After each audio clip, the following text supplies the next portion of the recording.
Oi pessoal do YouTube, hoje a gente vai fazer algumas questões de física da FUVEST 2019 primeira fase.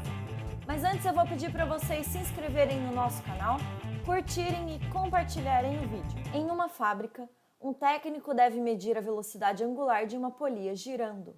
Ele apaga as luzes do ambiente e ilumina a peça somente com a luz de uma lâmpada estroboscópica, cuja frequência pode ser continuamente variada e precisamente conhecida. A polia tem uma mancha branca na lateral. Ele observa que, quando a frequência de flashes é 9 Hz, a mancha na polia parece estar parada. Então aumenta vagarosamente a frequência do piscar da lâmpada e só quando esta atinge 12 Hz é que novamente a mancha na polia parece estar parada. Com base nessas observações, ele determina que a velocidade angular da polia em RPM é... Pessoal, aqui a gente precisa entender o que é uma lâmpada estroboscópica. É aquela lâmpada que fica piscando, tá? Ele fala aqui, ó, frequência de flashes, tá? Então, é uma lâmpada que pisca. Ela pisca numa frequência, primeiro de 9 Hz, depois de 12 Hz, ok? E qual que é a sacada desse exercício? Ele fala que a sala está totalmente escura. Portanto, ele só consegue ver a mancha branca da polia quando a luz pisca, quando ela acende, ok? Se toda vez que ela acende, ele vê a mancha branca no mesmo lugar, porque parece que ela está parada, significa que a rotação da polia é um múltiplo da frequência da luz, ok? Porque significa que a polia sempre dá voltas completas antes da luz acender de novo e aí o cara vê a mancha branca sempre no mesmo lugar. Por isso que parece que ela tá parada, ok? Então, o que acontece? Ele fala que esse fenômeno ocorre quando a gente tem frequência de 9 Hz e de novo quando tem frequência de 12 Hz. Isso significa que a frequência da polia é uma frequência múltipla de 9 e de 12. Então, o que a gente vai fazer? A gente vai achar o mínimo múltiplo comum entre 9 e 12. Isso aqui é matemática, né? Então, como que acha o mínimo múltiplo comum entre 9 e 12? A gente divide os dois números por números primos, né? Vai fatorando os dois números. Então, vamos dividir primeiro por 2. 9 não é divisível por 2, então continua 9. O 12 dá 6. Por 2 de novo, o 9 continua 9 e o 6 fica 3. Por 3 agora, o 9 dá 3, o 3 dá 1. Por 3 de novo, aqui fica 1 e aqui fica 1. Para achar o mínimo múltiplo é só multiplicar os números primos que encontramos aqui. Então, a gente tem 2 vezes 2, 4, vezes 3, 12, vezes 3, 36. Então, o mínimo múltiplo comum entre 9 e 12 é 36 Hz. Só que ele pergunta para a gente em RPM. O que é RPM? É rotações por minuto. E Hertz? Hertz é rotações por segundo. Então, a gente tem 36 rotações em 1 segundo. Em 1 minuto, que é 60 segundos, a gente vai ter X. X é igual a 36 vezes 60. Isso daqui vai dar para a gente 2.160 rotações por minuto. E a nossa resposta é letra A. Dois corpos de massas iguais são soltos ao mesmo tempo a partir do repouso da altura h1 e percorrem os diferentes trajetos A e B mostrados na figura, onde x1 é maior que x2 e h1 é maior que h2. Então, a gente tem aqui o trajeto A e o trajeto B. Reparem aqui que no trajeto A, a gente tem primeiro x1, depois x2.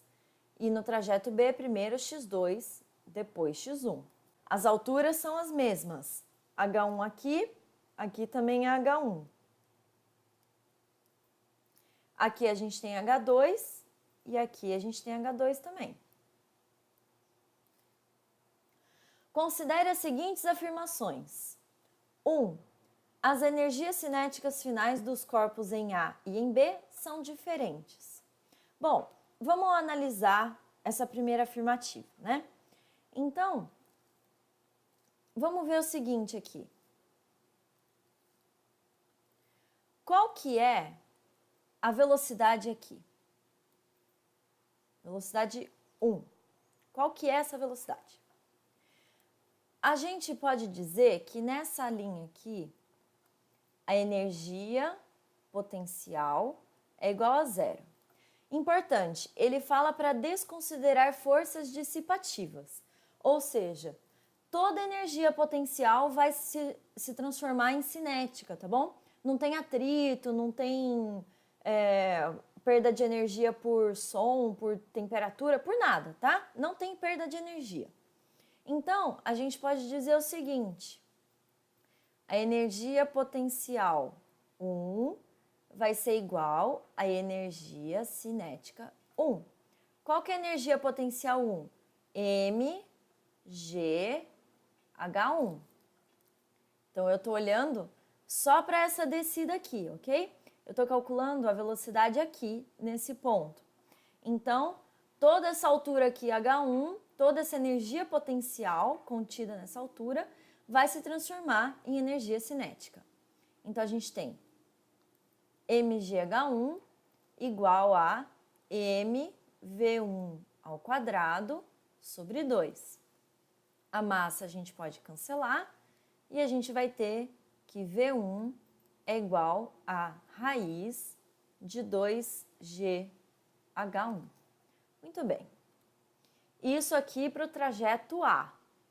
Agora vamos ver no trajeto B. Aqui é V1 e lá é V2. Então eu vou calcular essa velocidade V2 aqui. Então nesse ponto aqui, V2. Vamos lá então. Para o trajeto B, eu tenho energia potencial 1 igual a energia cinética 2. mgh1 igual a mv2 ao quadrado sobre 2. Aqui eu vou ter V2, então, igual a raiz de 2gh1. Reparem, V1 é igual a V2. Então, essa velocidade aqui eu vou chamar de V. Tá? Eles têm a mesma velocidade aqui embaixo, ok? Analogamente, a gente pode reparar que eles vão perder a mesma energia cinética aqui para subir, porque a H2 é a mesma, tá bom? É a mesma altura que eles vão subir. Então, aqui eles também vão ter a mesma velocidade, só que é uma velocidade velhinha, que é menor. Eles subiram, portanto, eles perderam energia cinética. Como a energia mecânica se mantém, então, eles têm agora parte energia potencial, parte energia cinética. Então, V é maior que V'. Muito bem. Como eles têm a mesma velocidade, então as energias cinéticas no final são iguais e não diferentes, tá bom? Elas são iguais.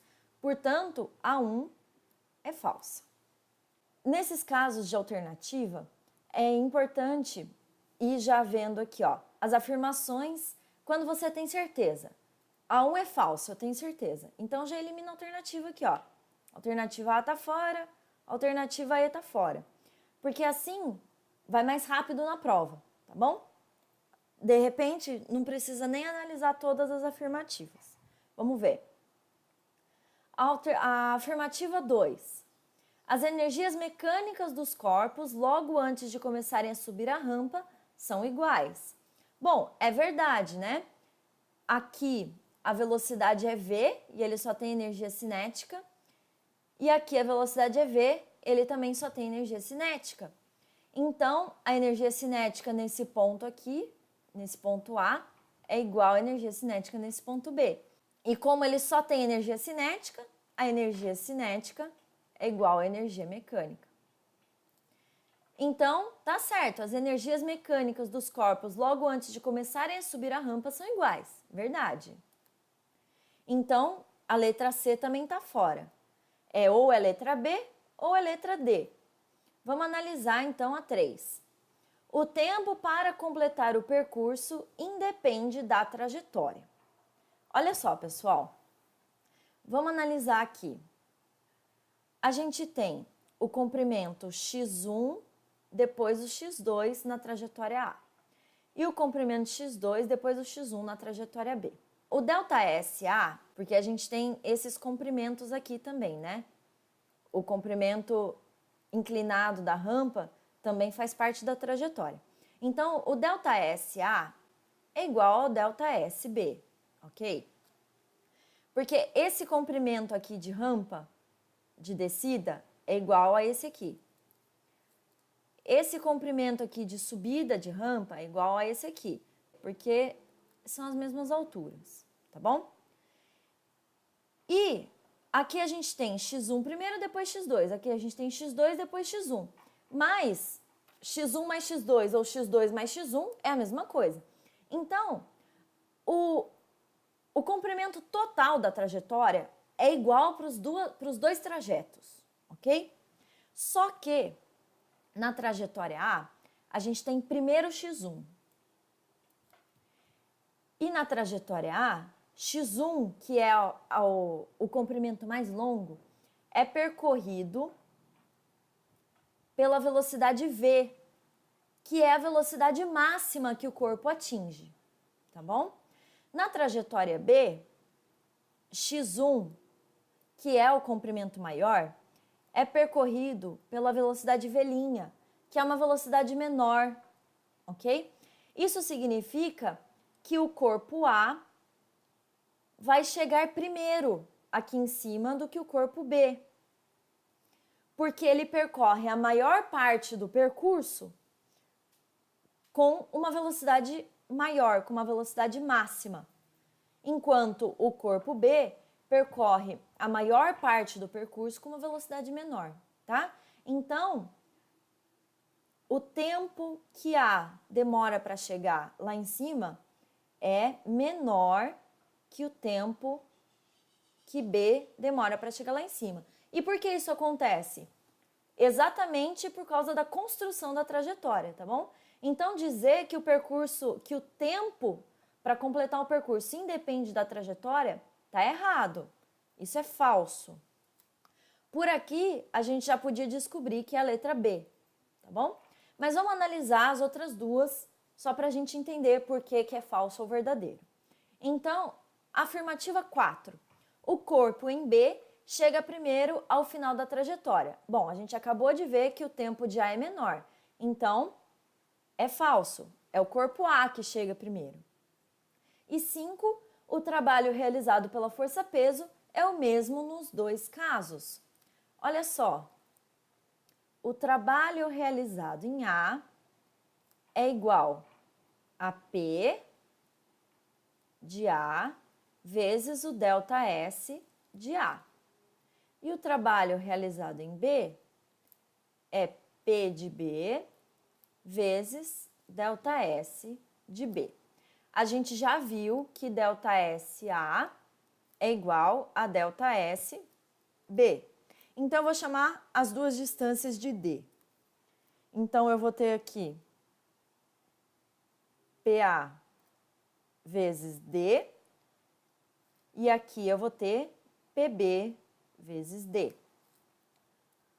No enunciado, ele diz que os dois corpos têm massas iguais. Peso é massa vezes gravidade. Se as massas são iguais, os pesos são iguais. Então, PA é igual a PB, que eu vou chamar tudo de P. Então, aqui eu vou ter P vezes D e aqui eu vou ter P vezes D. Portanto, a gente sabe que o trabalho realizado sobre a massa A é igual ao trabalho realizado sobre a massa B em relação à força-peso, tá bom? Então, A5 é verdadeira. Por isso que a nossa resposta é letra B. Um rapaz de massa M1 corre numa pista horizontal e pula sobre um skate de massa M2 que se encontra inicialmente em repouso. Com o impacto, o skate adquire velocidade e o conjunto rapaz mais skate segue em direção a uma rampa e atinge uma altura máxima h. A velocidade do rapaz, imediatamente antes de tocar no skate, é dada por...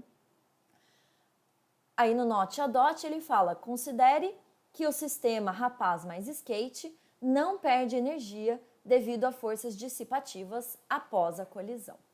Bom, pessoal, o que acontece aqui?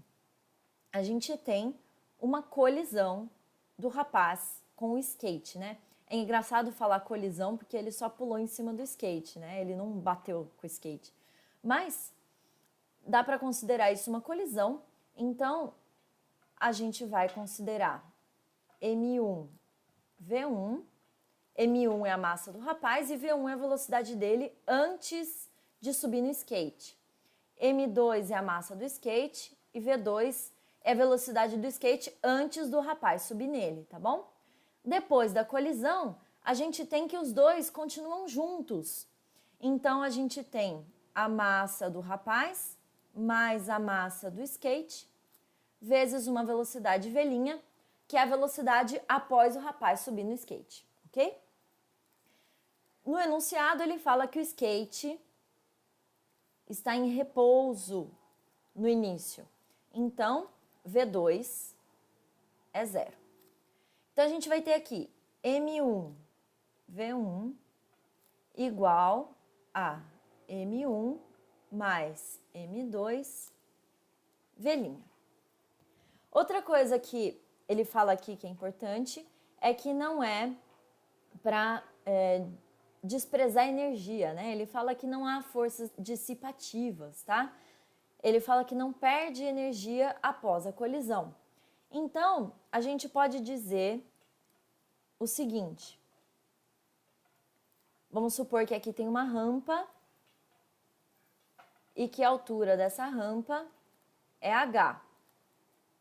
Então, aqui está o rapaz com o skate e ele vai subir essa rampa com uma velocidade inicial v', que é a velocidade após a colisão. Ele vai chegar aqui em cima com uma velocidade igual a 0, ok? Então, o que eu estou dizendo? Eu estou dizendo que nessa linha aqui embaixo, a energia potencial é igual a 0. Então, a energia cinética é máxima. Tá? Por que eu posso afirmar isso? Porque ele fala pra gente que o rapaz atinge uma altura máxima de H. Portanto, ele está me afirmando que aqui em cima, em H, a energia potencial é máxima. E a energia cinética é 0. Por isso que eu estou dizendo que a velocidade aqui em cima é 0. Então, o que eu vou fazer? Já que ele falou que não tem força dissipativa dissipando energia, eu posso igualar as energias potencial e cinética. Então, eu vou ter M1 mais M2, porque é o moço e o skate que estão subindo a rampa, GH, igual a M1 mais M2, V' ao quadrado sobre 2. M1 mais M2 tem dos dois lados, eu posso cortar. V' vai ser raiz de 2GH. Agora, eu posso substituir esse 2GH aqui no lugar da V', tá? Então, pegando essa equação aqui, eu vou ficar com M1 V1 igual a M1 mais M2 raiz de 2GH. Então, V1 vai ser M1 mais M2 dividido por M1 raiz de 2GH. E a nossa resposta é letra D. 3 pequenas esferas carregadas com carga positiva Q ocupam os vértices de um triângulo, como mostra a figura. Na parte interna do triângulo está afixada outra pequena esfera com carga negativa Qzinho. As distâncias dessa carga, as outras 3, podem ser obtidas a partir da figura. Então, pessoal, a gente tem a figura aí do triângulo e ele diz pra gente que aqui é D, aqui é D, aqui é D, tá? Isso daqui é um ângulo reto. Então, a gente tem aqui um ângulo de 45 graus. Então, isso daqui é a diagonal de um quadrado. Então, isso daqui é D raiz de 2. Sendo Q igual a 2 vezes 10 a menos 4 coulombs, Qzinho igual a menos 2 vezes 10 a menos 5 coulomb e D igual a 6 metros, a força elétrica resultante sobre a carga Qzinho, e aí? Ela é o quê? Que direção ela tem? Que valor ela tem? Tá bom? Ele dá no note a dot pra gente a constante K0 da lei de Coulomb. Por que ele deu a constante K0? Para força, né? Como que é força elétrica? K0, módulo de Q vezes Q, o valor de cada carga, dividido pela distância ao quadrado, tá bom? Então, o K0 vai entrar aqui na fórmula da força elétrica. Primeiro, vamos ver para onde estão apontadas essas forças, né?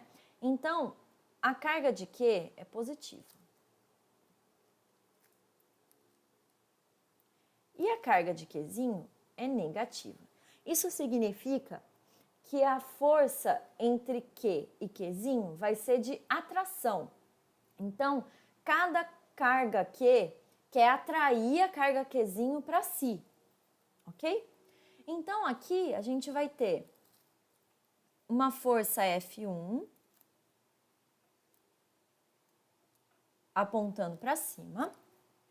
E aqui a gente vai ter uma força F2 apontando nessa direção e uma força F3 apontando nessa direção. Vamos decompor as forças F2 e F3 para elas ficarem nos eixos X e Y, como o exercício designou, tá bom? Então, X está na horizontal e Y está na vertical. F1 já está na direção Y, então a gente vai decompor F2 e F3, tá bom? Então, aqui a gente tem Fx2 e Fx3. Aqui a gente vai ter Fy2 e aqui Fy3. Pessoal, como que é a força F2? Vai ser K0, Q vezes Qzinho, sobre a distância. Qual que é a distância? A gente viu aqui que é D raiz de 2. Então, D raiz de 2 ao quadrado. Isso daqui vai dar K0, Qzinho, sobre D elevado ao quadrado é D elevado ao quadrado. Raiz de 2 elevado ao quadrado é 2. Então, a gente vai ter 2D quadrado a distância, ok? O que acontece? A força F3 é igual à força F2. Por quê? Porque a gente tem o mesmo Q, o mesmo Qzinho e a mesma distância, tá bom? Então, F2 é igual a F3. Portanto, Fy2 é igual a Fy3. Então, essas forças aqui se cancelam. A gente não precisa se preocupar com elas. A resultante, portanto, vai estar no eixo Y. Então, a gente só sabe que ela está no eixo Y. Então, vamos ver agora quanto que vale F1. F1 é igual a K0, Q vezes Qzinho, dividido, qual que é a distância entre Qzinho e Q? É D. Então, D ao quadrado. Essa é F1. A força resultante vai estar, então, na direção Y, e eu vou colocar ela para cima, tá bom? Então, resultante. Então, a força resultante vai ser igual a F1 menos Fx2 e Fx3. Como F2 é igual a F3, então Fx2 também é igual a Fx3. E eu vou chamar tudo de Fx, tá? Então, vão ser 2Fx. Beleza? Então, vamos colocar aqui, ó, K0, Q vezes Qzinho, dividido por D ao quadrado, menos 2 vezes Fx. Quanto que é Fx? K0, Q vezes Qzinho, dividido por 2D quadrado. E agora, como que eu decomponho, né? Aqui a gente viu que é um ângulo de 45 graus, né? Então, eu vou ter que Fx, 2 ou 3, tanto faz, né? As duas são iguais, é igual a F2 cosseno de 45 graus. Então, aqui é só multiplicar por raiz de 2 sobre 2. Esse 2 a gente cancela com esse, e aí a gente vai ter uma resultante igual a K0, Q vezes Qzinho, sobre D ao quadrado, menos. A gente cancelou os dois, né? Então, a gente vai ter raiz de 2 sobre 2, K0, Q vezes Qzinho, sobre D ao quadrado. Olha só, isso é igual a isso. Então, eu vou fatorar. 1 menos raiz de 2 sobre 2, vezes K0, Q vezes Qzinho, sobre D ao quadrado. Bom, vamos calcular isso agora, né? A gente sabe que raiz de 2 sobre 2 é menor que 1. Então, a gente sabe que vai dar um resultado positivo. Portanto, eu escolhi o sentido certo, né? A minha resultante realmente vai dar para cima, tá? Então, a gente já sabe que ou é C ou é E. Portanto, a gente vai precisar mesmo calcular o módulo, tá? Então, vamos ver os valores aqui. Qzão é 2 vezes 10 a menos 4. Então, vamos substituir aqui. Quanto que é K0? 9 vezes 10 a nona. Então, vamos substituir aqui também. Quanto que é Qzinho? 2 vezes 10 a menos 5. A gente está trabalhando em módulo, né? Então, o sinal não interessa. 2 vezes 10 a menos 5. E a distância ele fala que é 6. Então, 6 ao quadrado. Isso daqui, a gente pode fazer algumas simplificações para facilitar a conta. Então, vamos lá. 9 vezes 10 a nona, vezes 2 vezes 10 a menos 4, vezes 2 vezes 10 a menos 5, dividido por 6 vezes 6. 6 ao quadrado é 6 vezes 6. Então, aqui, dividido por 3 dá 2, dividido por 3 dá 3. Aqui, divide por 3 dá 2, divide por 3 dá 1. Esse 2 com esse 2 cancela, esse 2 com esse 2 cancela. Olha só que maravilha. Agora, a gente tem aqui potências de 10, né? Então, isso daqui vai ser igual a 1 menos raiz de 2 sobre 2, vezes 10 elevado a 9, menos 4, menos 5. 9 menos 4 menos 5 é 0, tá? Então, isso daqui é 1. Então, na verdade, a nossa resultante vai ser 1 menos raiz de 2 sobre 2. Eu aconselho que raiz de 2 e raiz de 3 você saiba um resultado aproximado, ok? Então, raiz de 2 é aproximadamente 1,4. 1,4 sobre 2 é 0,7. Então, a gente vai ter 1 menos 0,7, 0,3 newtons. Então, a nossa resposta é eixo Y para cima, resultante de 0,3 newtons. Resposta, letra E.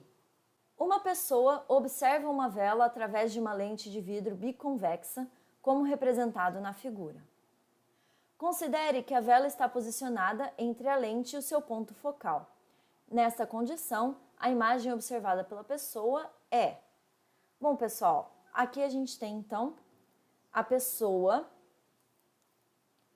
olhando a vela, e aqui a gente tem o foco e a lente biconvexa. Desse lado é foco também, esse ponto aqui marcado na imagem, tá bom?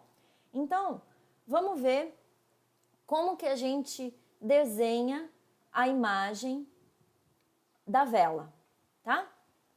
Lembrem que todo raio que incide paralelo à lente passa pelo foco. Então, aqui a gente vai ter um raio que incide paralelo e passa pelo foco, tá bom? Isso daqui é o prolongamento desse raio. Agora, a gente pega na parte de baixo da vela. Então, o raio incide paralelo e passa pelo foco. E aqui a gente tem um prolongamento, tá bom? Então, incide paralelo e passa pelo foco. Muito bem. Agora, todo raio que passa pelo centro, ele sai na mesma diagonal, certo? Então, se ele passa pelo centro, ele vai sair e vai continuar aqui, na mesma diagonal. A parte de baixo também, na mesma diagonal. E aqui a gente tem a parte de prolongamento dessa reta, certo? No encontro aqui das duas retas, a gente vai ter a definição da imagem virtual. Então, a gente observa que ela é uma imagem virtual porque ela é formada pelo prolongamento das retas. Ela é maior e ela é direita porque ela está no mesmo sentido do objeto, ok? Então, voltando lá na questão, a gente descobre que ela é virtual, direita e maior, portanto, letra E. Uma bateria de tensão V e resistência interna RI é ligada em série com um resistor de resistência R. O esquema do circuito está apresentado na figura. A potência dissipada pelo resistor R é dada por... Bom, pessoal, aqui a gente tem dois resistores em série. Então, a corrente que passa em RI é a mesma corrente que passa em R, tá bom? Como que a gente faz isso, né? Esse V aqui vai ser o V externo, que é o V do R, mais I vezes RI. Isso daqui nada mais é que a lei de Ohm-Poier. Força eletromotriz é igual a voltagem que vai para fora da bateria mais a resistência interna vezes a corrente, tá? Então, isso aqui é a lei de Ohm-Poier. Então, a gente tem essa relação aqui. Mas o que é esse V externo? O V externo é I vezes R. Então, eu vou substituir aqui. V é igual a IR mais IRI. O I é igual. Então, eu posso fatorar isso aqui. R mais RI. Então, I vai ser igual a V sobre R mais RI. Potência. Potência é I vezes V.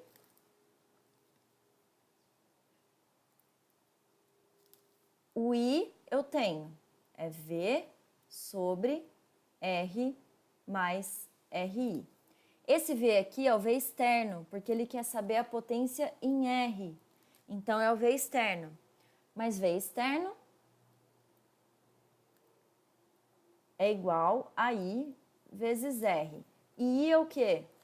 I é V sobre R mais RI. Então, vamos substituir aqui. V sobre R mais RI vezes R. Isso tudo aqui, a gente substitui aqui, no lugar do V externo. Então, vamos lá. V sobre R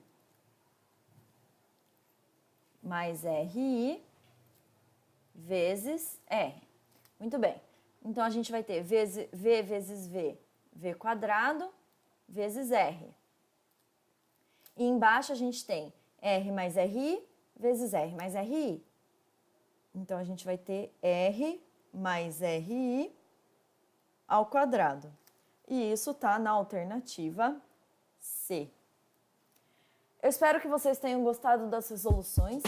Peço novamente que se inscrevam no nosso canal, curtam e compartilhem o vídeo.